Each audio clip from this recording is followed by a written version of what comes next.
नमस्कार। जी बिजनेस की खास पेशकश India mart emerging business forum season 4 में आप सभी का स्वागत है। इस कार्यक्रम के जरिए हम देश भर में ट्रैवल कर रहे हैं, एसएमई क्षेत्र के समक्ष चुनौतियों को समझने और उन्हें एड्रेस करने का प्रयास कर रहे हैं, साथ ही आगे की राह भी तलाश रहे हैं। आज हम मौजूद हैं सूरत में। आज की थीम है स्टार्टअप्स अपॉर्चुनिटीज कर रहे हैं, एसएमई क्षेत्र के समक्ष चुनौतियों को समझने और उन्हें एड्रेस करने का प्रयास कर रहे हैं, साथ ही आगे की राह भी तलाश रहे हैं। आज हम मौजूद हैं सूरत में। आज की थीम है startups opportunities and challenges.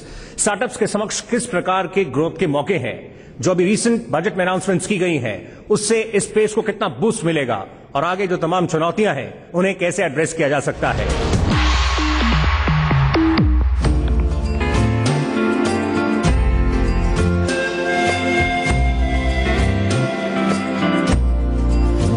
City of flyovers यानी सूरत गुजरात की आर्थिक राजधानी है। पिछले कुछ सालों में सूरत का देश की कुल जीडीपी में योगदान काफी अहम रहा है। यहाँ की डायमंड और टेक्सटाइल इंडस्ट्री भारत ही नहीं दुनिया भर में मशहूर है। देश भर के डायमंड पॉलिशिंग का 90% से ज्यादा काम सूरत में होता है। इसी तरह वर्ल्ड क्लास सिंथेटिक टेक्सटाइल्स के चलते सूरत को मैनचेस्टर ऑफ ईस्ट भी कहा जाता है। सूरत का सबसे पुराना बिजनेस जरी से जुड़ा है। यहाँ करीब 1 लाख छोटी बड़ी एम्ब्रॉयडरी यूनिट्स हैं, जो इसे दुनिया की एम्ब्रॉयडरी कैपिटल भी बनाता है। साथ ही सिल्क और केमिकल्स के काम से भी यहाँ बड़ी तादाद में लोग रोजगार कमाते हैं। यहाँ मौजूद बिजनेस की संभावनाओं को देखते हुए इमर्जिंग बिजनेस फोरम की टीम पहुंची है सूरत शहर। आज बात करेंगे स्टार्टअप्स अपॉर्चुनिटीज एंड चैलेंजेस, जानेंगे एक्सपर्ट्स की राय और ढूंढेंगे समाधान एसएमई सेक्टर से जुड़े लोगों की समस्याओं का। आइए अब ओपनिंग एड्रेस के लिए मैं इनवाइट करना चाहूंगा विवेक अनेजा साहब, associate vice president marketing India mart. नमस्कार, आप सभी का India mart emerging business forum में स्वागत है। आज की शाम हमें एक बहुत ही महत्वपूर्ण विषय के बारे में चर्चा करने का मौका मिला है कि स्टार्टअप्स के समक्ष जो भी अपॉर्चुनिटीज और चैलेंजेस हैं, इसके विषय में हम बात करेंगे। हम सभी ने एक बहुत ही छोटे स्तर से शुरुआत की है और अपनी प्रॉब्लम्स को, कठिनाइयों को दरकिनार करते हुए आज इस मुकाम तक पहुंचे हैं।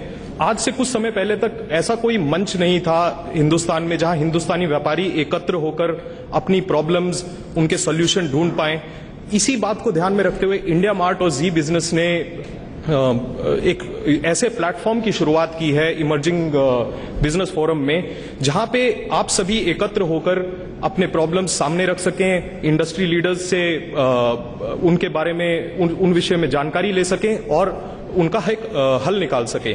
इस सेशन में एसएमईज के लिए जो अवसर और चुनौतियां हैं उसके बारे में कई महान इंडस्ट्री लीडर जो हमारे समक्ष बैठे हुए हैं वो इसके बारे में आपको और विस्तार से बताएंगे। मैं आशा करता हूं कि ये प्लेटफॉर्म में आप इफेक्टिव स्ट्रैटेजी इसके थ्रू जो आपको नॉलेज मिलेगी उससे अपने बिजनेस में यूज करते हुए इफेक्टिव स्ट्रैटेजी बना पाएंगे और अपनी प्रेजेंस को देश विदेश में बना पाएंगे, अपने बिजनेस को बढ़ा पाएंगे। धन्यवाद। Thank you, Vivek, for the opening address. Before we proceed any further, हम आप सभी का एक बार फिर शुक्रिया करना चाहेंगे, डेलीगेट्स का और साथ ही व्यूअर्स का, और बताना चाहेंगे कि आपके जहन में अगर कोई प्रश्न है या आपके पास कोई सुझाव है इस कार्यक्रम के सेंट्रिक, तो आप हमें ट्वीट कर सकते हैं। आप मेंशन करें #EBF2014 और उसके बाद जो भी सजेशन, जो भी प्रश्न सुझाव है आप भेज सकते हैं, हम उसका इंतजार करेंगे। आइए फिलहाल हम कार्यक्रम को शुरू करते हैं और पैनलिस्ट से ओपनिंग कमेंट्स लेते हैं। डॉक्टर कुमार, बजट 2014 कुछ दिन पहले रहा, एसएमईज के लिए आप इसको किस तरह से देखेंगे, इन पर्टिकुलर स्टार्टअप्स के लिए? देखिए, इस बार का बजट एमएसएमई सेक्टर के लिए खासतौर से बहुत ही उत्साहवर्धक रहा है, क्योंकि इसमें कई ऐसे इंसेंटिव्स और इनिशिएटिव्स अनाउंस किए गए हैं जिससे लघु उद्योग क्षेत्र को, माइक्रो, स्मॉल, मीडियम सभी को आगे आने वाले समय में बहुत लाभ होगा। इसमें स्टार्टअप्स के लिए विशेष तौर से, जैसे कि हमारे कोलीग ने भी बताया कि 10,000 करोड़ रुपए का एक नया फंड स्थापित किया गया है। केवल वही नहीं, ग्रामीण क्षेत्रों में एक इकोसिस्टम बनाने के लिए, रूरल एंटरप्रेन्योरशिप को डेवलप करने के लिए एक और फंड की घोषणा की गई है। इसी तरह से हमारे जो अनुसूचित जाति के लोग अगर अपना नया उद्योग लगाना चाहते हैं एंटरप्रेन्योरशिप डेवलपमेंट के लिए, उनके लिए भी एक नया फंड स्थापित करने के लिए कहा गया है। डिस्ट्रिक्ट लेवल इंक्यूबेशन सेंटर्स की बात की गई है पूरे देश में।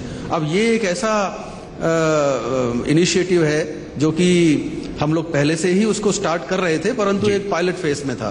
तो ये पूरे देश में इसको लागू करने से एक नए एंटरप्रेन्योरियल कल्चर का जो यानी प्रादुर्भाव होगा उससे बहुत फायदा होगा। महेंद्र भाई, आप बता सकें, स्टार्टअप्स के समक्ष कई तरह के चैलेंजेस रहते हैं।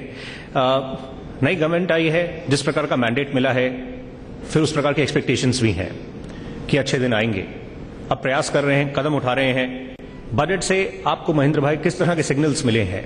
एसएमई सेक्टर के लिए सरकार ने इस दफा जो 10,000 करोड़ की व्यवस्था की है, क्योंकि सरकार समझती है कि जीडीपी ग्रोथ टोटल है इंडिया में, उसका 30% रेशियो एसएमई ग्रुप्स है और उसमें ज्यादा करके स्मॉल स्केल इंडस्ट्रीज को जो मुनाफा है, टोटल हमारा जो इनकम ग्रोथ है वो 30% है और उसमें से भी 18% एसएमई का ग्रोथ है।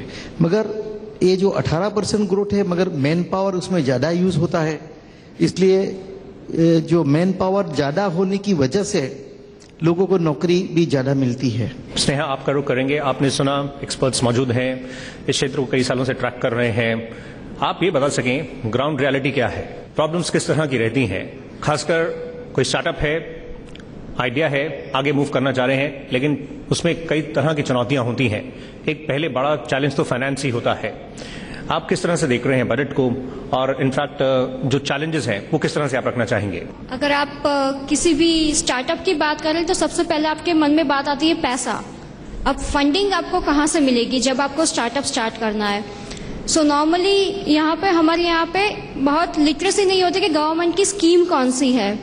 अगर कैसे भी करके गवर्नमेंट की स्कीम पता चल जाती है तो देन आफ्टर यू थिंक कि अब पैसा कहाँ से आएगा, फिर आप जाते हैं वीसी फंडिंग के पास या एंजल फंडिंग के पास। बट वो भी इतना इजी नहीं है वहां से फंडिंग लेना, क्योंकि उनको कन्विंस करना पड़ता है and they also have a limited funding. तो उसके बाद आप सोचते हो कि एक या दो को ही फंडिंग मिलेगी, बाकी लोगों का क्या होगा? सो इस टाइम पे अरुण जेटली जी का जो बजट है उनमें उन्होंने मेंशन किया है कि 10,000 करोड़ वो जो भी दे रहे हैं वो एक बहुत ही बड़ा लार्जेस्ट फंडिंग होगा इंडिया का। इससे क्या होगा कि इंडिया जो भी है वो नेक्स्ट टू सिलिकॉन वैली हो जाएगा। ओके, आप मतलब इस तरह की उम्मीदें हैं। जितेंद्र साहब, आप बता सकें, ये हम बात कर रहे हैं स्टार्टअप्स के लिए, लेकिन जो एक ओवरऑल एनवायरनमेंट है उसमें हम देखें जो ईज ऑफ डूइंग बिजनेस के जो आंकड़े आते हैं उसमें इंडिया की रैंकिंग काफी नीचे है, 134th, और ईज ऑफ स्टार्टिंग बिजनेस उसमें हम और भी नीचे हैं, ये 179th रैंकिंग है। ये जो अब प्रयास किए जा रहे हैं, जो कदम उठाए गए हैं, ये इसको कितना एड्रेस कर पाएगा? अगर मैं बात करूं बिजनेसेस की, नए बिजनेस स्टार्टअप्स की, तो उसमें एक बहुत बड़ा इंपॉर्टेंट फैक्टर जो है वो है एक क्रिएटिविटी, जिस चीज को लेकर नए एंटरप्रेन्योर्स मार्केट में आ रहे हैं। मुझे लगता है अगर बाकी सपोर्ट सिस्टम साथ में है तो क्रिएटिविटी को बढ़ावा जरूर मिलेगा और उस तरीके से नए बिजनेसेस आगे आएंगे। तो मुझे लगता है कि एनवायरनमेंट काफी सपोर्टिव है। डॉक्टर कुमार, ये स्पेसिफिकली जहां तक हम ease of starting a business की बात कर रहे हैं, ये जो प्रयास किए जा रहे हैं, ये किस तरह से इस सिनेरियो को बदलने में मददगार साबित हो सकता है? क्योंकि कई प्रकार की चुनौतियां रहती हैं, आंकड़े कुछ दिखा रहे हैं। अब ये जो स्टेप्स लिए जा रहे हैं, इनका किस तरह से इम्पैक्ट होगा? देखिए, ओवरऑल जो माहौल बन रहा है अब नई गवर्नमेंट के आने के बाद, वो ऐसा एश्योरेंस मिल रहा है लोगों को, बिजनेसेस को भी, और जो अनएम्प्लॉयड लोग हैं उनको अपनी सेल्फ एम्प्लॉयमेंट अपॉर्चुनिटीज के लिए भी, कि बिजनेस स्टार्ट करने में, स्टार्टअप्स में जो कठिनाइयां थी जी, उनको धीरे धीरे खत्म किया जाएगा। और इसीलिए ईज ऑफ डूइंग बिजनेस की जो बात आती है उसमें हमारी देश क्योंकि बहुत पीछे रहा है। अब इसमें जो भी अप्रूवल्स प्रोसेस है या फंडिंग की रिक्वायरमेंट है, जैसे हमारे कोलीग ने कही है, और मार्केटिंग की समस्या है या नए बिजनेस लगाने के लिए और जो सरकारी अड़चने आती हैं, उन सबको दूर करने के लिए, उन सबको सोल्यूशन निकालने के लिए गवर्नमेंट में काफी तेजी से काम हो रहा है, जो जहां तक मेरी जानकारी है। और मेरा ये मानना है कि अगर ईज ऑफ डूइंग बिजनेस के ऊपर ध्यान नहीं गया और गवर्नमेंट ने इस पे अगर कोई कार्यवाही नहीं की, तो हमारा जो इस समय अवसर है पूरे विश्व में अपने लघु उद्योग क्षेत्र को और एमएसएमई सेक्टर को इस्टेब्लिश करने का और नए बिजनेसेस स्थापित करके और मैन्युफैक्चरिंग पॉलिसी के हिसाब से और चाइना से जो कंपटीशन है हमारा उसमें स्थान बनाने का, तो ये अपॉर्चुनिटी हम मिस कर देंगे। महेंद्र जी आपसे कमेंट लेंगे, फिर हम बाकी पैनलिस्ट का रुख करेंगे। आप ये बता सकें जो सिंगल विंडो की बात हो रही है उसको लेकर किस प्रकार की उम्मीद है? सिंगल विंडो की डिमांड इंडस्ट्रियलिस्ट सभी करते हैं कि एक ही जगह से हमारा सब परमिशन मिल जाए, मगर टेक्निकली कई जगह खूब बड़ी अड़चन होती है। अगर रेवेन्यू डिपार्टमेंट है उसका नॉलेज जिसके पास है वो इलेक्ट्रिकल डिपार्टमेंट वाले के पास नहीं है, इलेक्ट्रिकल डिपार्टमेंट अपनी रीत से सोचेगा, उसकी अपनी अपॉर्चुनिटी। यानी सिंगल विंडो में करता इंडस्ट्रियलिस्ट को क्या चाहिए कि सर्टन फिक्स टाइम में उनका काम हो जाए। मनीष जी आप बता सकें, आप जब इंटरैक्ट करते हैं एसएमई एंटरप्रेन्योर्स के साथ, खासकर स्टार्टअप्स के साथ, तो बताएं किस तरह से फीडबैक मिलता है? नॉर्मली हम लोग जब इंटरैक्ट करते हैं तो जैसा हमारे पैनलिस्ट ने भी कहा कि सबसे बड़ी प्रॉब्लम फाइनेंसिंग की आती है। तो आज की डेट में काफ़ी सारे वेंचर कैपिटलिस्ट और फंडिंग बैंक्स ने प्रोग्राम्स भी बनाए हुए हैं जो जिसके थ्रू थोड़ी बहुत इंफॉर्मेशन मिल जाती है, बट हम लोग चाहते हैं इन टर्म्स ऑफ इंफॉर्मेशन की अवेलेबिलिटी थोड़ी और बढ़े, जिससे कि अवेयरनेस जो है उसमें फंडिंग से रिलेटेड रहे। स्टार्टअप्स के लिए आपके हिसाब से टेक्नोलॉजी साइड पे बहुत सारा कंटेंट इंफॉर्मेशन अवेलेबल रहता है, लेकिन जो क्वालिटी मैन्युफैक्चरिंग साइड से अगर हम आज की डेट में भी देखें तो हमारी निर्भरता जो है बाकी देशों पे काफी ज्यादा है। तो इस तरह के फंड होने से हम आशा करते हैं कि वो निर्भरता थोड़ी सी कम हो। राइट। विवेक जी का रुख करते हैं, फिर हम डॉक्टर कुमार के पास आएंगे। विवेक आप बता सकें, आप ऑनलाइन B2B स्पेस को रिप्रेजेंट कर रहे हैं, उसमें आपका कनेक्ट एसएमईज के साथ अगर हम देखें इन अ बिग वे है और कई सालों से है।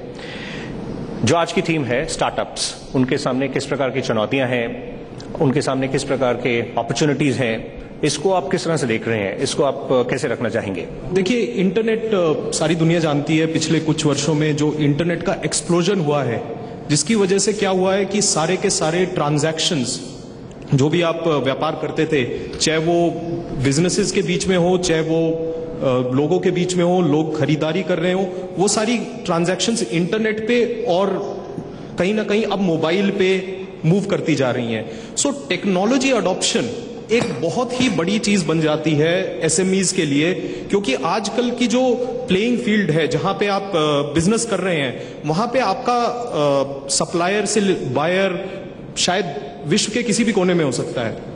आपको टेक्नोलॉजी एक ऐसा मौका प्रदान करती है अपनी मार्केटिंग करने का एट वेरी मिनिमल कॉस्ट, नए बायर्स ढूंढने का, सप्लायर्स ढूंढने का, कॉस्ट इफेक्टिव होने का। सो कहीं ना कहीं ये इंटरनेट का जो क्षेत्र है एसएमईज के लिए इसका फायदा उठाना शायद बहुत ही ज्यादा जरूरी चीज है।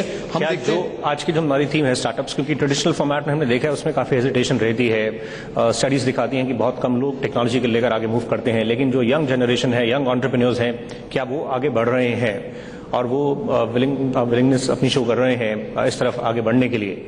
इसको आप किस रूप में देखेंगे, कैसे डायनेमिक्स बदल सकता है? क्योंकि इंडिया की बड़ी पॉपुलेशन यंग है और ये जिस तरह से सब बदलाव हो रहे हैं, ये पेनिट्रेशन जैसे बढ़ेगी और जिस तरह से हम देख रहे हैं ये ऑफरिंग्स आ रही हैं, क्या ऑफरिंग्स को सिंप्लीफाई करना भी जरूरी है ताकि कनेक्ट और बढ़ सके? ये किस तरह से जो गैप है उसको ब्रिज किया जा सकता है ताकि और लोग इसमें इन्वॉल्व हो सकें और इसका फायदा ले सकें? आपने बिल्कुल सही कहा कि भारत में जो छोटे बिजनेसेस हैं उनकी टेक्नोलॉजी अडॉप्शन, हाल ही में एक सर्वे हुआ था जिसमें यह पाया गया था कि जो हमारे लगभग 4 करोड़ बिजनेसेस हैं हमारे देश में, लघु और मध्यम उद्योग, उसमें 10% ही केवल इंटरनेट से कनेक्टेड है। सो वो अपने टेक्नोलॉजी के जो बेनिफिट है वो नहीं ले पा रहे हैं। दूसरी बात आपने कही यंग एंटरप्रेन्योर्स की, वहां कहीं आपकी बात बिल्कुल सही बैठती है कि शायद इस जनरेशन में टेक्नोलॉजी अडॉप्शन को लेकर जो मेंटल बैरियर्स हैं वो कम हैं और ये जनरेशन बहुत जल्दी से इंटरनेट, और आजकल जिस तरह से इंटरनेट मोबाइल के थ्रू पूरे देश में फैल रहा है, वो अडॉप्ट करने में, उसको यूज करने में बिजनेस के लिए। इमर्जिंग बिजनेस फोरम सीजन 4 जारी रहेगा। हम छोटे से ब्रेक के लिए रुक रहे हैं, हम जल्दी हाजिर होते हैं।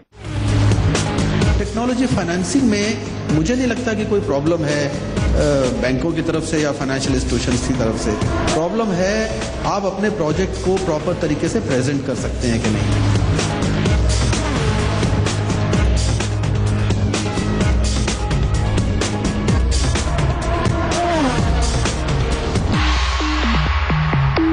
ये कहानी है रोहन की। उसे बनानी थी एक शर्ट, पर ना थे उसके पास बटन्स, ना थ्रेड, ना फैब्रिक, ना callers.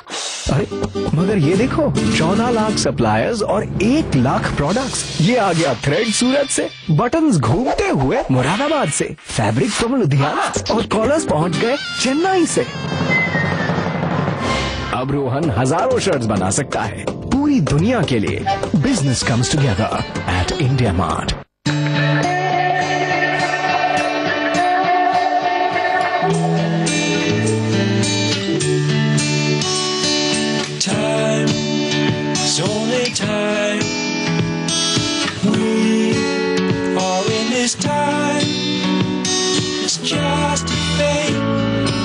When your business has to move faster, we're the engine that helps it accelerate.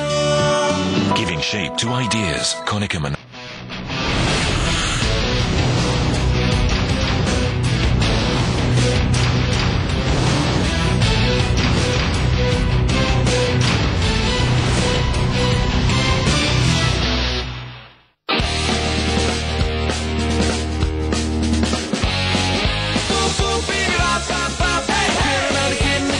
Zebronic speakers. निवेश करना जितनी जल्द शुरू कर सको उतना अच्छा।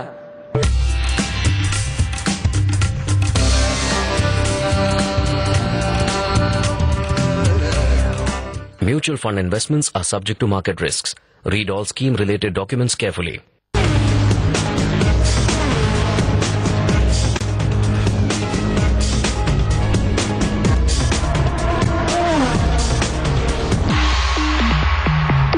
Welcome back. आप देख रहे हैं इमर्जिंग बिजनेस फोरम सीजन 4। हम मौजूद हैं सूरत में। आज की थीम है स्टार्टअप्स, उनके समक्ष अपॉर्चुनिटीज और तमाम चैलेंजेस। डॉक्टर कुमार, आप बता सकें, टेक्नोलॉजी पर्सपेक्टिव तो हम छू रहे थे, लेकिन एक और इंपॉर्टेंट पहलू है जब हम स्टार्टअप्स की बात कर रहे हैं, NSIC के इंक्यूबेशन सेंटर्स।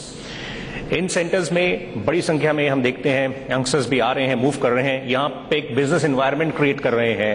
उनको एक ही छत के नीचे तमाम हम देख रहे हैं अलग अलग पर्सपेक्टिव से उनको ट्रेनिंग दी जा रही है। इसका कितना महत्व होगा आगे, आप इसको कैसे समझाना चाहेंगे? क्या ये स्मॉलर सेंटर्स में भी अवेलेबल है? इसको लेकर किस तरह से रिस्पांस मिल रहा है? देखिए, इससे पहले मैं आपके स्पेसिफिक प्रश्न पे आऊं, आईटी की टेक्नोलॉजी की जहां तक बात हो रही थी, तो ईज ऑफ डूइंग बिजनेस में भी टेक्नोलॉजी का बहुत योगदान हो सकता है।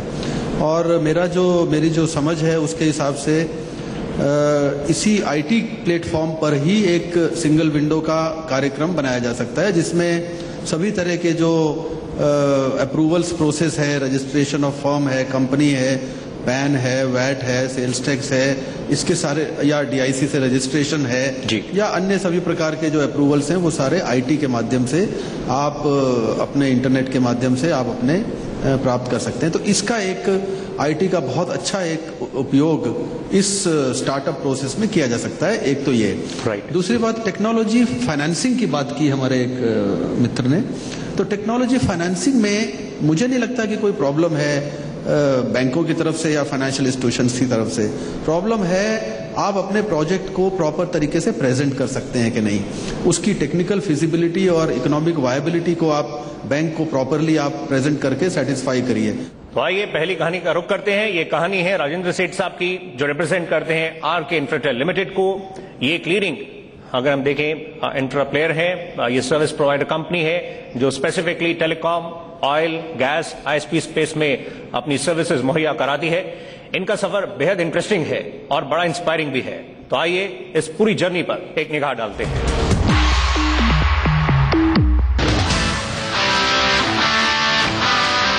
Telecom, cable television, internet services, power और ऑयल एंड गैस जैसे सेक्टर्स की इंफ्रास्ट्रक्चर संबंधित जरूरतों को पूरा कर रही है आरके इंफ्राटेल प्राइवेट लिमिटेड। ये कंपनी आज सूरत में सफलता की नई इबारत दिख रही है। साल 2000 में शुरू हुई इस कंपनी को गुजरात सरकार की तरफ से राज्य में आईएसपी सर्विसेज देने का भी लाइसेंस मिला हुआ है। इस तरह का इंफ्रास्ट्रक्चर प्रोवाइडर करने में इंडिया में हमारी कंपनी सबसे पहली है कि जिसने as a non telecom company entire city को कवर किया है फाइबर ऑप्टिक केबल से। और एनीवेयर सूरत में आपको जहां पे भी कनेक्टिविटी चाहिए वहां पे हम दे सकते हैं।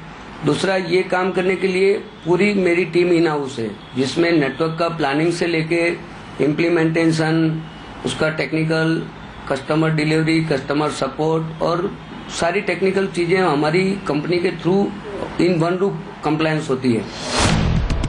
सूरत में एक केबल ऑपरेटर के रूप में कंपनी की शुरुआत करने वाले राजेंद्र सेठ को एक कामयाब एनालॉग कोएक्सियल केबल नेटवर्क से हाइब्रिड फाइबर कोएक्सियल बिजनेस में शिफ्ट होने में कई चुनौतियों का सामना करना पड़ा।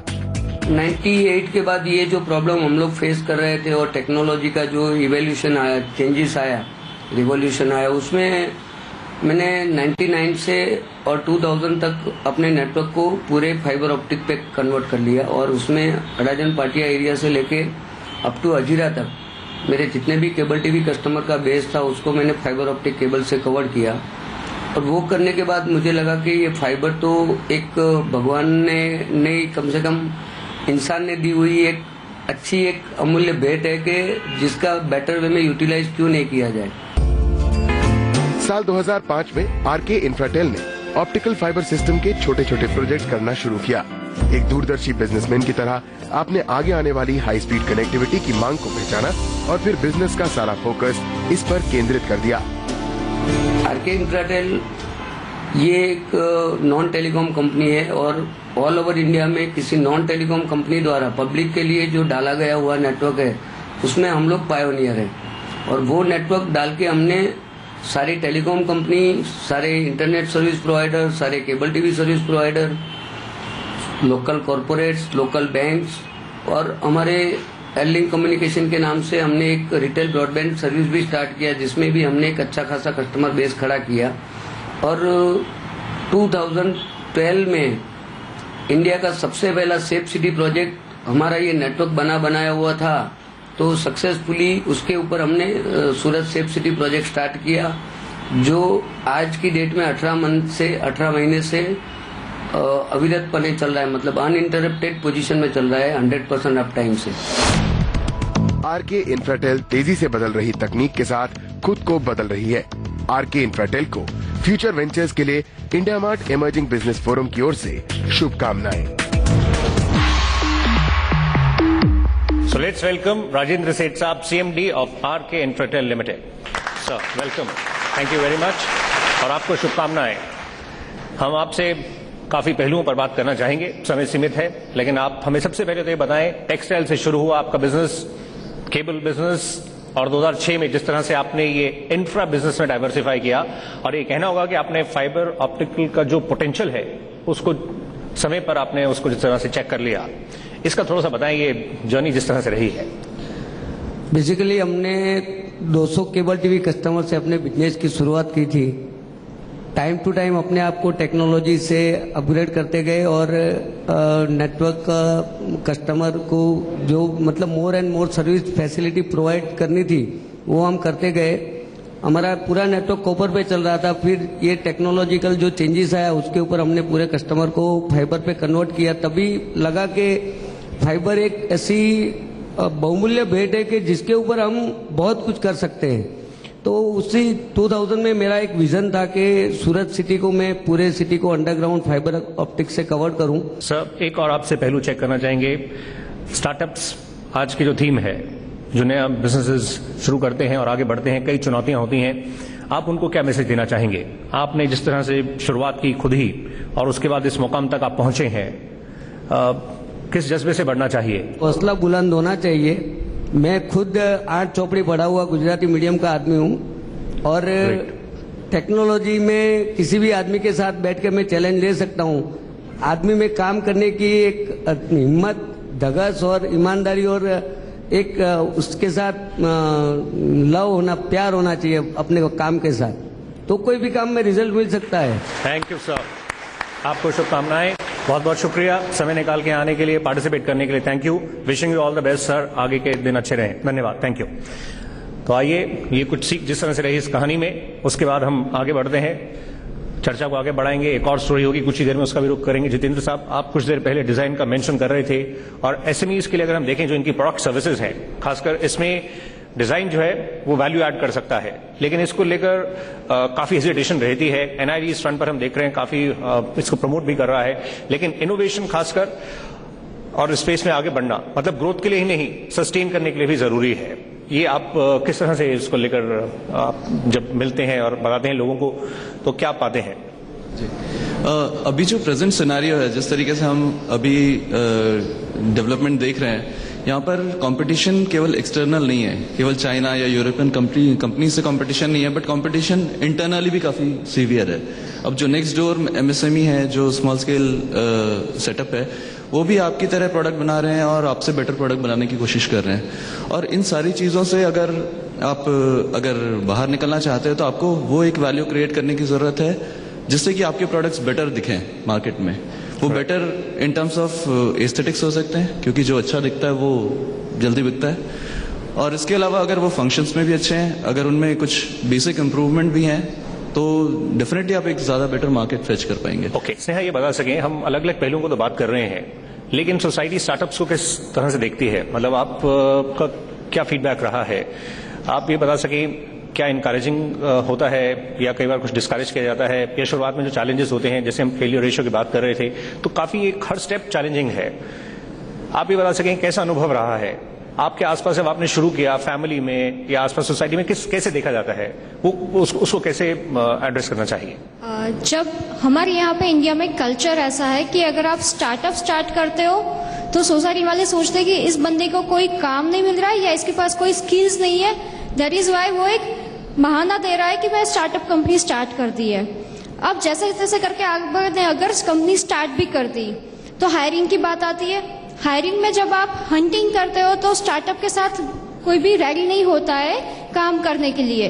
Y? Because you are just starting up. और हमारे यहाँ पे कल्चर वहां पर भी ऐसा है कि बड़ी कंपनी में आपको जाना है, बड़ी सैलरी मिले या ना मिले, बड़ी कंपनी होनी चाहिए। आप कितने भी इंसेंटिव दे दो, ज्यादा बड़ा रोल दे दो, ज्यादा सैलरी दे दो, but they are not ready to accept. Manish साहब का रुख करते हैं। मनीष साहब ये बता सकें, तो एक तरीके से एसएमईज जो है वो एक ट्रेनिंग ग्राउंड है। मतलब आपको पहले अट्रैक्ट करना मुश्किल है, अट्रैक्ट करके उनको ट्रेनिंग दे दी तो रिटेन करना भी मुश्किल है। इसको कैसे मतलब देखना चाहिए, कितना ये चैलेंजिंग होता है, और खासकर स्टार्टअप्स के लिए?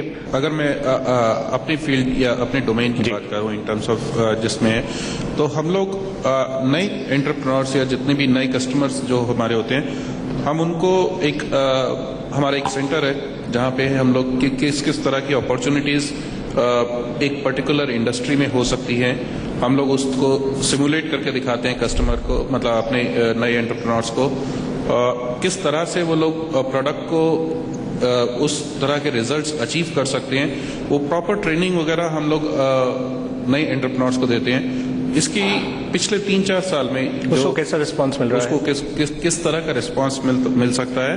पिछले 3-4 साल में हमने करीबन 400 से 500 नए एंटरप्रेन्योर्स क्रिएट किए हैं अपने डोमेन में। Okay, great. जिसकी वजह से एक नई सोच आई है लोगों में कि किस तरह से वो प्रोडक्ट्स को यूज कर सकते हैं। उसका बेसिक रीजन रहता है कि थोड़ा सा आप अवेयरनेस किस तरह से उस चीज की क्रिएट कर सकते हैं। हम अपनी चर्चा को जारी रखेंगे, एक और ब्रेक के लिए फिलहाल रुक रहे हैं। कुछ ही देर में डेलीगेट्स के प्रश्नों को शामिल करते हैं। ईज ऑफ डूइंग बिजनेस में बिजनेस शुरुआत करने में तो काफी कठिनाइयां हैं ही, बट बिजनेस बंद करना और भी ज्यादा कठिन है।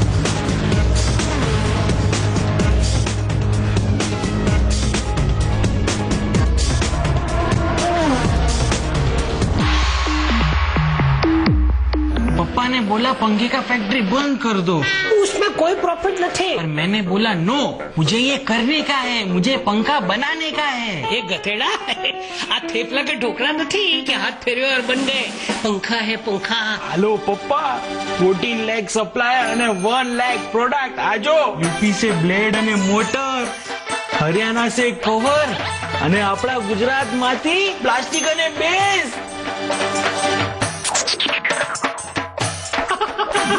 पंखा की फैक्ट्री चाली पड़ी, मजा पड़ी गई। Business comes together at India Mart.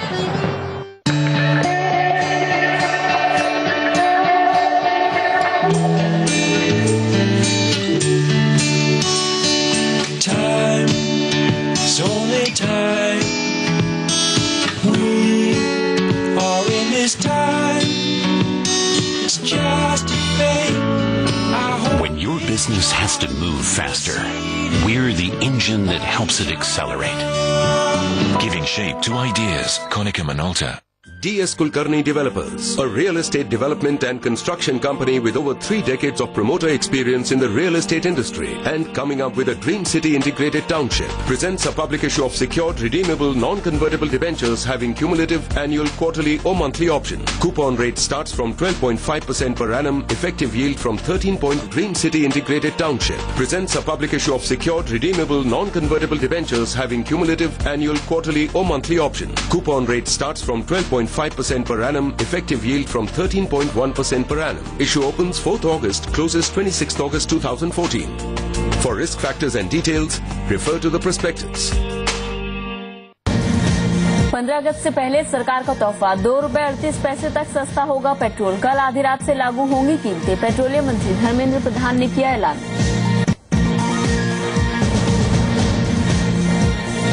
National Herald मामले में दिल्ली हाईकोर्ट में अगली सुनवाई 3 सितंबर को। सोनिया गांधी और राहुल गांधी की पेशी पर भी 3 सितंबर तक रोक।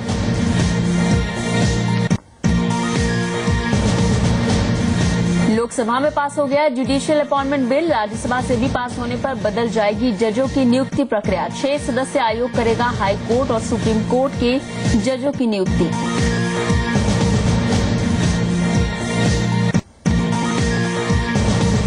मायावती ने मुलायम सिंह से गठबंधन की संभावनाओं को किया खारिज। बोली, मुलायम सिंह के लिए सत्ता आती है पहले, लेकिन उनके लिए सबसे पहले आता है मान सम्मान।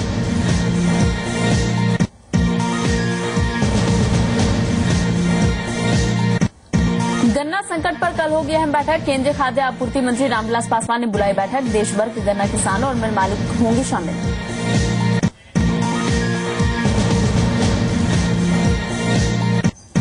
30 सितंबर तक नई गैस प्राइसिंग फॉर्मूले का ऐलान कर सकती है सरकार। राज्यसभा में पेट्रोलियम मंत्री का बयान। ध्यान में रखेंगे निवेशकों का हित। 1 अप्रैल 2014 से लागू होना था गैस प्राइसिंग का नया फॉर्मूला।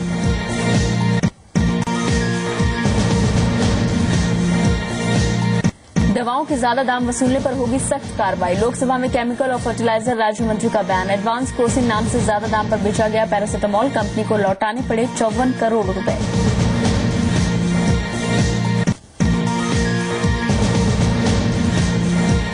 IPO के लिए जल्द गाइडलाइंस लाएगा सेबी। वित्त मंत्रालय ने दिया सुझाव। IPO से कंपनियों के लिए इशू लाना होगा आसान। पूरी प्रोसेसिंग हो जाएगी अब ऑनलाइन।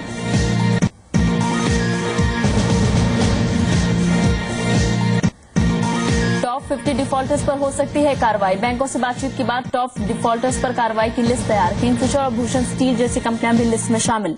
जी बिजनेस की खबर का असर।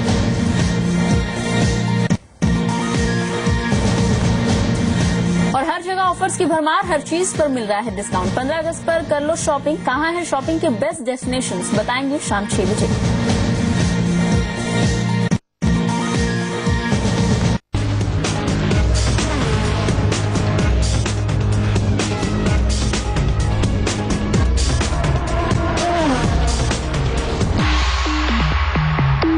आप देख रहे हैं इमर्जिंग बिजनेस फोरम सीजन 4 का सूरत राउंड। विवेक, आप बता सकें, हम टेक्नोलॉजी की जिस तरह से बात कर रहे थे और आप बता रहे थे कितना बड़ा पुश वो एसएमईज को दे सकता है, क्या इसमें गवर्नमेंट का सपोर्ट भी किसी प्रकार से कुछ आप मानते हैं कुछ आपको मिलना चाहिए, और यह क्या किया जाए ताकि अगर कुछ एंटरप्रेन्योर्स एसएमई स्पेस में टेक्नोलॉजी पर ज्यादा इन्वेस्ट कर रहे हैं, उस तरफ आगे मूव कर रहे हैं, तो कुछ इंसेंटिवाइज किया सके, या कैसे इसको पुश कर सकते हैं? गवर्नमेंट का रोल इसमें किस तरह से हो सकता है? मेरी समझ के हिसाब से सबसे ज्यादा जरूरत है एजुकेशन की। देखिए, जैसा कि मैंने पहले भी कहा कि 10% स्मॉल एंड मीडियम बिजनेसेस हैं जी, जो कि इंटरनेट से जुड़े हुए हैं। आज के समय में हर कोई जानता है इंटरनेट की पावर क्या है, उसके जरिए आप क्या क्या अचीव कर सकते हैं। तो कहीं ना कहीं एक बहुत ज्यादा जरूरत है इस नॉलेज को ग्रास रूट लेवल पे ले जाने की, विलेजेस में ब्रॉडबैंड प्रोवाइड करने की। इस टेक्नोलॉजी से क्या क्या अचीव हो सकता है और लोगों ने क्या क्या अचीव किया है, ये केस स्टडीज आगे पेश करने की, लोगों में नॉलेज बढ़ाने की, जिसकी वजह से वो अपने बिजनेसेस को और बढ़ा पाएंगे। ओके, डॉक्टर कुमार, आप बता सकें स्कीम्स और पॉलिसीज कहीं हैं अवेयरनेस क्रिएट करने के लिए, जैसे और जागरूकता बढ़े और मालूम हो कि ये सब अवेलेबल है, उसके लिए और प्रयास भी करने चाहिए, मतलब ताकि जानकारी भी पहुंचे और फिर उसको अवेल करने की जो प्रक्रिया है उसमें टेक्नोलॉजी बहुत बड़ा रोल प्ले कर सकती है। देखिए, टेक्नोलॉजी बहुत अच्छा रोल प्ले कर सकती है, उसमें कोई शक नहीं है, क्योंकि टेक्नोलॉजी से आप स्पीड और स्केल की बात करते हैं और उसमें आप इन्हांसमेंट कर सकते हैं। जी। परंतु पहली जो रिक्वायरमेंट है वो है अवेयरनेस क्रिएट करने की, जैसे कि आपने बताया। अब पूरे देश में लगभग 5 से 6 करोड़ लोग अनएम्प्लॉयड हैं और 1.5 करोड़ लोग हर साल जॉब मार्केट में आ रहे हैं। अब मुश्किल यह है कि इन सब के लिए जॉब्स की अवेलेबिलिटी नहीं है, तो एक इकोसिस्टम बनाने की आवश्यकता है, एक अवेयरनेस क्रिएशन की आवश्यकता है कि self employment can be a very alternative option जो कि बहुत सक्सेसफुल हो सकता है, जैसे कि अभी हमने एक स्टोरी में भी देखा। महेंद्र जी, फाइनेंसिंग एक बड़ा चैलेंज रहता है एसएमईज के लिए, आप क्या कहना चाहते हैं, खासकर स्टार्टअप्स की जब हम बात कर रहे हैं उनके लिए किस तरह से इसको आगे मूव किया जाए? कुछ सजेशंस आप रखना चाहते हैं, कुछ कहना चाहते हैं कि इस तरह से ये 2-3 पहलू हैं जिन पर जोर दिया जाए ताकि प्रक्रिया और स्मूथली आगे मूव करे? फाइनेंस, जो नया बिजनेस शुरू करना है, फाइनेंस ऑल्सो है वन ऑफ द प्रॉब्लम, और फाइनेंस की जो प्रक्रिया है उसको थोड़ा सरल किया जाए। सरल करके यानी अपना प्रोजेक्ट को प्रेजेंटेशन ऐसा किया जाए कि जिसकी वजह से आपको इजीली फाइनेंस मिल जाए। अभी बैंक है कि प्राइवेट फाइनेंस कंपनीज है, they are demanding collateral property, collateral some guarantee, कि जिसकी वजह से जो नया छोटा आदमी है जिसको बिजनेस करना है, उसको फाइनेंस भी लेना है, उनके लिए बहुत मुश्किल बढ़ जाती है। स्नेहा, आप बता सकें कितना मुश्किल रहा था आपके लिए भी फाइनेंस मैनेज करना, क्योंकि यहाँ पर हमने इंडियन कॉन्टेक्स्ट में भी देखा है कि जनरली फीमेल एंटरप्रेन्योर सर्विसेज में है, और जो जहाँ तक हम देखते हैं कोलैटरल की जब हम बात करते हैं उसमें सोल ओनरशिप फीमेल्स के नाम कमी होती है, वो भी इशू रहता है, तो ये आप इसको किस रूप में देखना चाहेंगे? To start business you need finance, तो फाइनेंस लेना डेफिनेटली यहाँ पर बहुत मुश्किल था मेरे लिए, पर मेरा गोल क्या था कि I have to sustain, I do not have to make the profit. So what I did is, what I was earning, I was investing it back into my business. So capital can be running and funding can be generated from my business only. Because at that time, to go and approach venture for venture funding and angel funding, तो उसमें बहुत सारा time लग जाता है. If you wait for that, you cannot start the business. So it's better कि आपके पास जो भी है, जैसा भी है, उससे पहले स्टार्ट कर दो, then after you go for something else. Okay. बाकी पैनलिस्ट कुछ ऐड करना चाहेंगे स्पेसिफिकली जहां तक स्टार्टअप्स के फेलियर्स की बात है, उसको किस तरह से देखना चाहिए, वो कितना अलार्मिंग होता है, उसके क्या रीजंस आपको लगते हैं, या इनफैक्ट आगे बढ़ते हैं तो उनके लिए क्या टिप्स हैं ताकि जो स्टार्टअप्स हैं वो सक्सेसफुल हो? देखिए, नॉर्मली स्टार्टअप्स में सबसे बड़ा चैलेंज रहता है कि अगर इन केस जैसे आपने पूछा कि फेलियर्स, हम लोगों को एक एनवायरनमेंट वैसा बनाना चाहिए कि जहां पे हम लोग नए स्टार्टअप्स को सिखा सकें कि हाउ टू रिड्यूस वेस्टेज या पिल्फरेज, जहां पे भी कंट्रोल कहां पे होना चाहिए। बहुत से स्टार्टअप्स में बहुत अच्छा प्रोडक्ट या सर्विसेज वो लोग करते हैं, लेकिन अपने बैकएंड पे क्या क्या एक्सपेंसेस को कंट्रोल करना चाहिए, किस तरह से मैनेज करना चाहिए, वो चीज़ भी हम लोगों को उनको एक प्रॉपर ट्रेनिंग हो सके या अवेयरनेस किस तरह से हो सके ताकि वो चीज़ भी, स्किल्स भी वो डेवलप कर सकें। ओके, विवेक कुछ आप ऐड करना चाहेंगे इसमें? जहां तक आपने फेलियर की बात की तो वो एक बहुत ही जेन्युइन प्रॉब्लम है। इंडिया में कोई बैंक्रप्सी प्रोटेक्शन की तरह का कोई प्रावधान नहीं है। सो बिजनेस, जैसे कि हमारे पैनलिस्ट बता रहे थे, ईज ऑफ डूइंग बिजनेस में बिजनेस शुरुआत करने में तो काफी कठिनाइयां हैं ही, बट बिजनेस बंद करना और भी ज्यादा कठिन है। बजट में भी इसकी बात की गई है कि इससे संबंधित एक प्रश्न भी आ रहा है, उसको आइए हम इंक्लूड करते हैं, फिर आगे बढ़ेंगे। ये प्रश्न है कुणाल शाह साहब का, उनकी तरफ से ये स्पेसिफिक क्वेरी है। He saying in budget 2014 it has been announced that an entrepreneurial friendly legal bankruptcy framework for SMEs to enable easy exit is on the anvil. What should we expect? Jitendra, आप कुछ add करें, फिर हम doctor Kumar का रुख कर रहे हैं। चीज देखना चाहूंगा, जैसा national institute of scheme run कर रहे हैं ministry of MSME, government of India की 10 क्लिनिक स्कीम, और इसमें हम काफी क्लोजली काम करते हैं एसएमईज के साथ में। मैंने एक चीज़ देखी है, 2 लेवल पर प्रॉब्लम्स हैं, चाहे वो स्टार्टअप्स हों चाहे वो एसएमईज हों।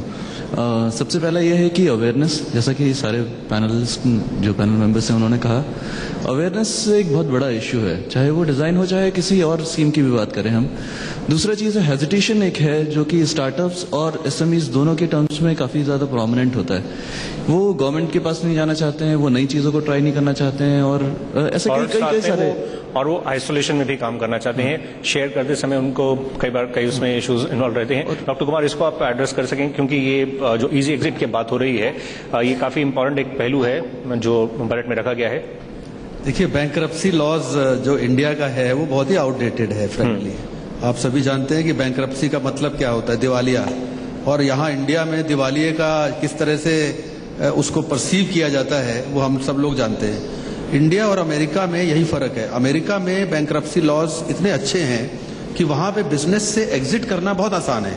इंडिया में ये पॉसिबल नहीं है, क्योंकि आपको बिजनेस से अगर एग्जिट करना है तो अपने को दिवालिया डिक्लेयर करना पड़ेगा, और अपने को दिवालिया डिक्लेयर कर दिया तो फिर आप या तो बिजनेस सोसाइटी छोड़ के कहीं आप चले जाइए, क्योंकि अदरवाइज आप सोसाइटी में तो नहीं रह सकते।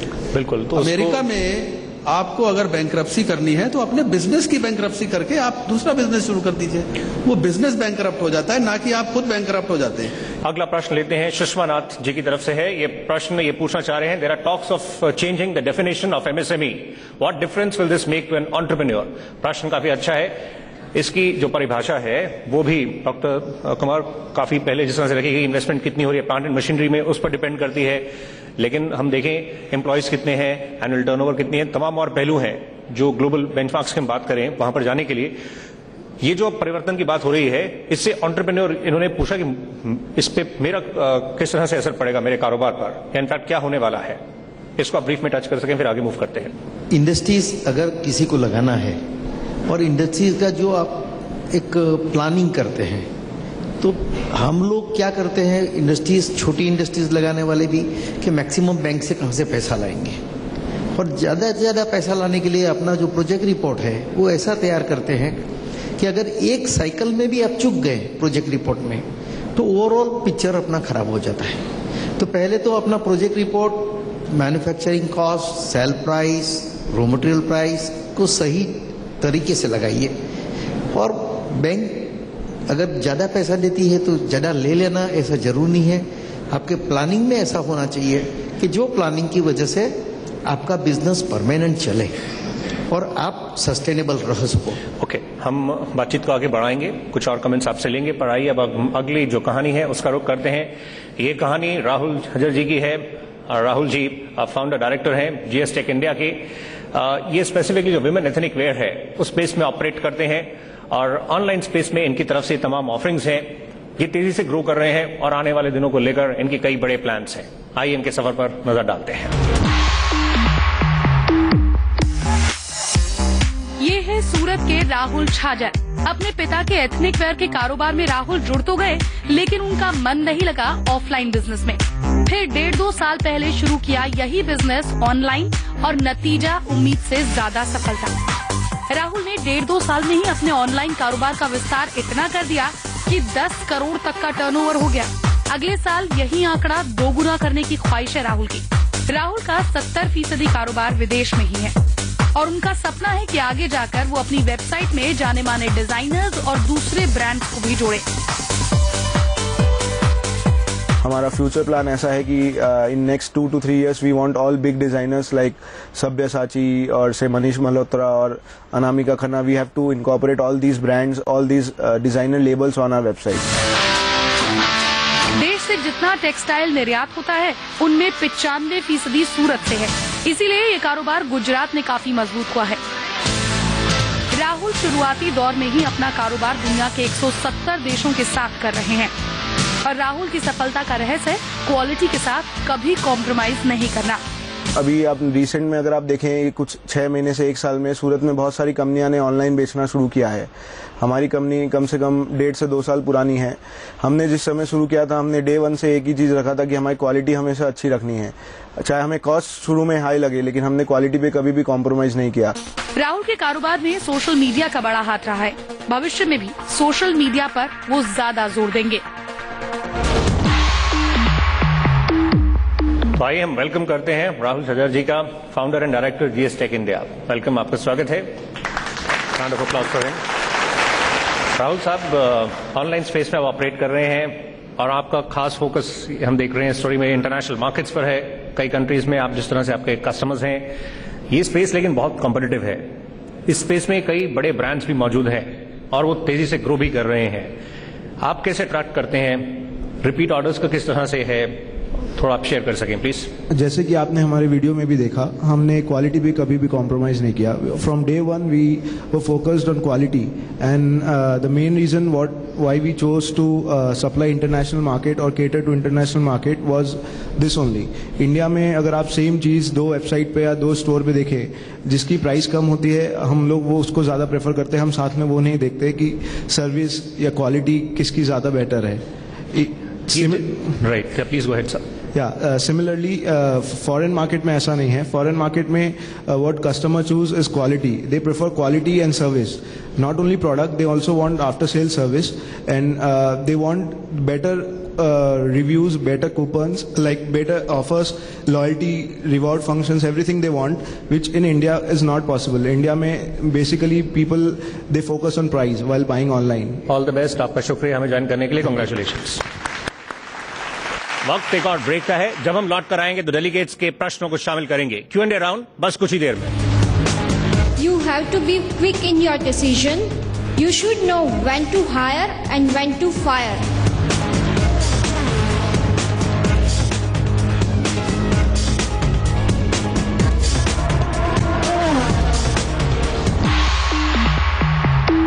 ये कहानी है रोहन की। उसे बनानी थी एक शर्ट, पर ना थे उसके पास बटन्स, ना थ्रेड, ना फैब्रिक, ना कॉलर्स। अरे मगर ये देखो, 14 लाख सप्लायर्स और 1 लाख प्रोडक्ट्स। ये आ गया थ्रेड सूरत से, बटन्स घूमते हुए मुरादाबाद से, फैब्रिक फ्रॉम लुधियाना और कॉलर्स पहुंच गए चेन्नई से। अब रोहन हजारों शर्ट्स बना सकता है पूरी दुनिया के लिए। Business comes together at India mart.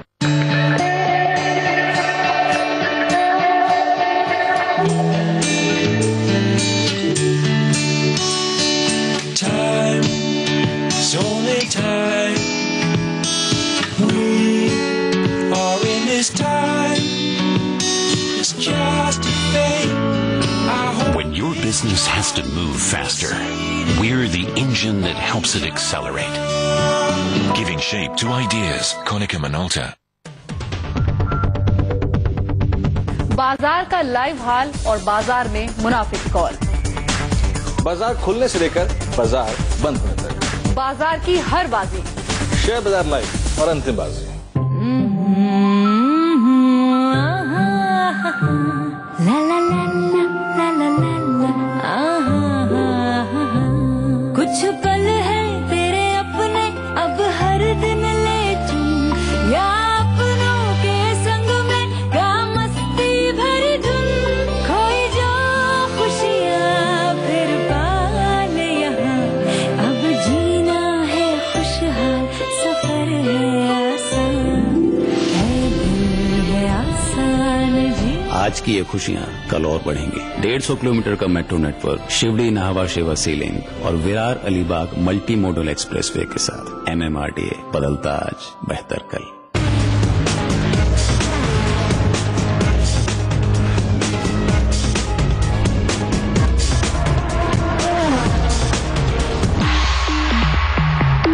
Welcome back. आप देख रहे हैं इमर्जिंग बिजनेस फोरम का सूरत राउंड।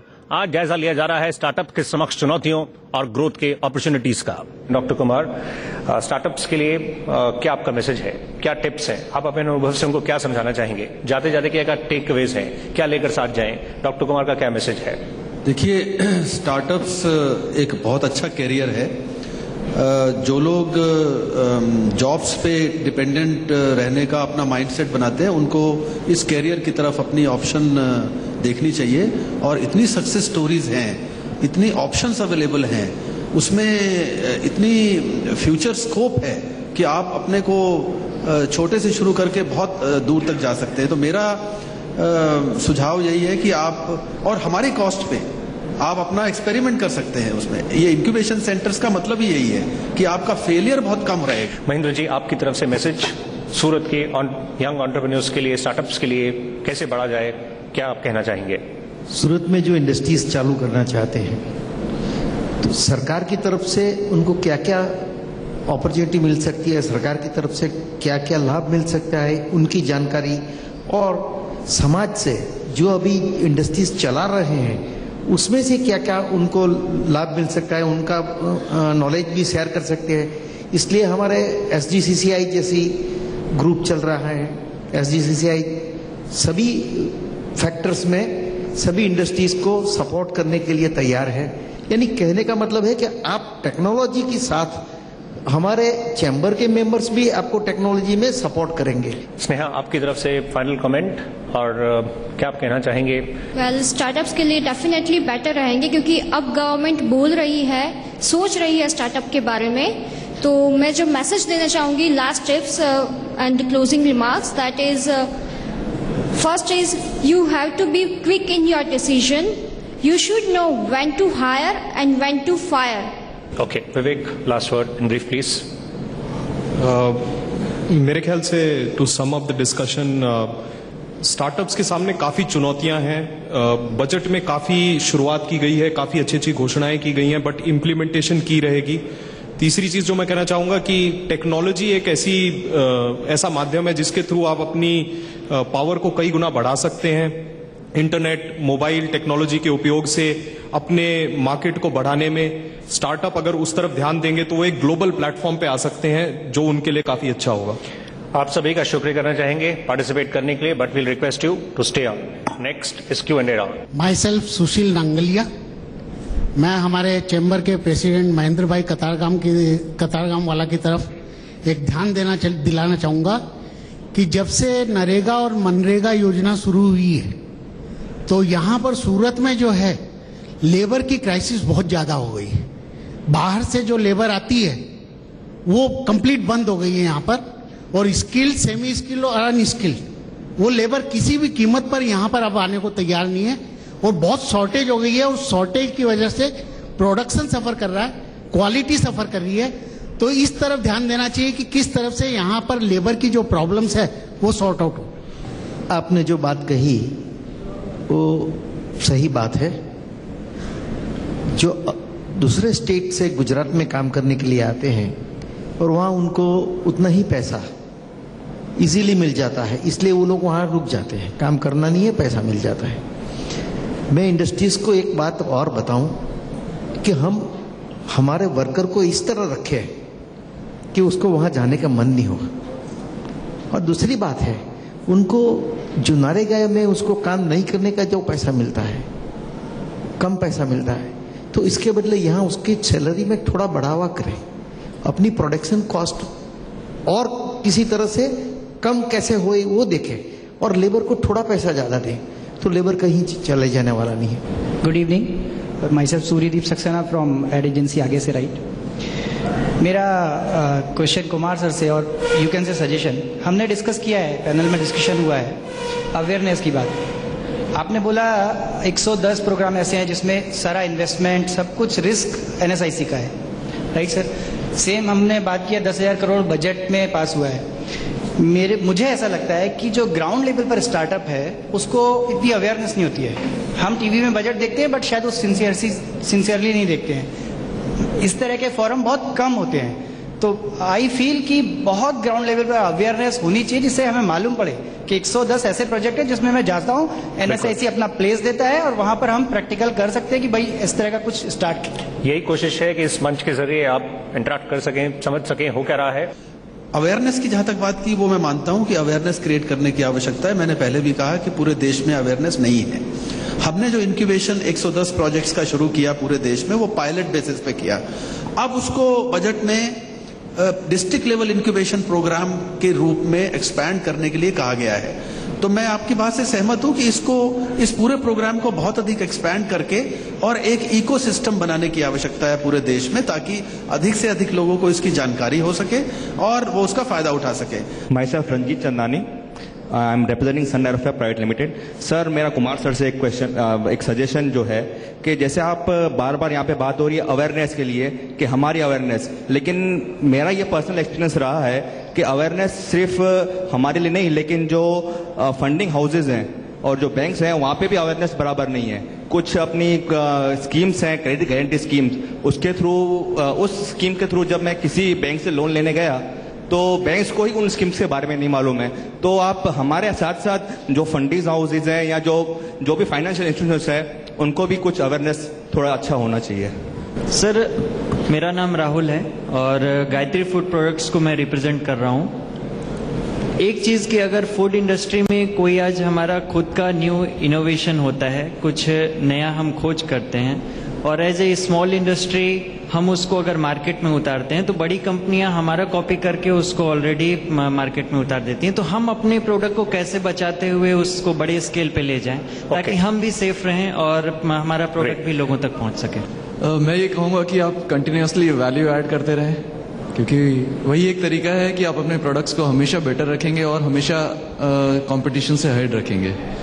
और ये मुझे लगता है कि प्रैक्टिस है, जितना ज़्यादा आप इस पे काम करते जाएंगे उतना शायद आपकी महारत इस पे बढ़ती जाएगी। तो इमर्जिंग बिजनेस फोरम के सूरत राउंड से आज के लिए बस इतना ही। अब हम जल्द ही आपके समक्ष हाजिर होंगे एक नया पैनल, एक नया टॉपिक, कुछ इंटरेस्टिंग सक्सेस स्टोरीज लेकर पुणे में। फिलहाल अभी के लिए इतना ही। आप हमें ट्विटर और फेसबुक पर फॉलो कर सकते हैं। हमारी पूरी टीम को फिलहाल अनुमति दें। नमस्कार।